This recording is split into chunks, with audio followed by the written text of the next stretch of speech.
होली की कथा। बहुत समय पहले हिरण्यकश्यप नाम के राक्षस ने ब्रह्मदेव की तपस्या करके उनसे वरदान मांगा। ब्रह्मदेव, मुझे वरदान दो कि मैं हमेशा अमर रहूं। मैं तुम्हें ये वरदान नहीं दे सकता।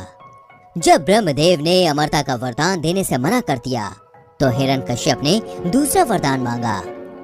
ब्रह्मदेव, मुझे वरदान दो कि मुझे संसार में रहने वाला कोई भी जीव जंतु, राक्षस, देवी देवता और मनुष्य मार ना पाए। साथ ही मैं ना दिन में मरूं और ना रात के समय, ना तो पृथ्वी पर और ना ही आकाश में, ना तो घर के अंदर और ना ही बाहर, ना ही शस्त्र से मरूं और ना ही अस्त्र से। हिरण्यकश्यप की तपस्या से ब्रह्मदेव खुश थे ही, इसलिए अमरता के एक वरदान के बदले उन्होंने ये सारे वरदान उसे दे दिए। इसे पाकर उसने हर जगह तबाही मचानी शुरू कर दी।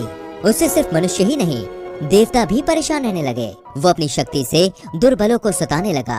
हिरण्यकश्यप से बचने के लिए लोगों को हिरण्यकश्यप की पूजा करनी पड़ती थी। भगवान की जगह जो भी हिरण्यकश्यप की पूजा करता वो उसे छोड़ देता, और जो उसे भगवान मानने से मना करता वो उसे मरवा देता या अन्य सजा देता। समय के साथ साथ राक्षस हिरण्यकश्यप का आतंक बढ़ता गया। कुछ वक्त बीतने पर हिरण्यकश्यप के घर भगवान विष्णु के परम भक्त प्रहलाद का जन्म हुआ।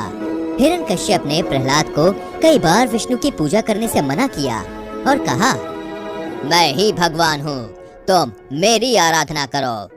हर बार हिरण्यकश्यप की बात सुनकर प्रहलाद कहते, मेरे सिर्फ एक ही भगवान है और वो भगवान विष्णु है।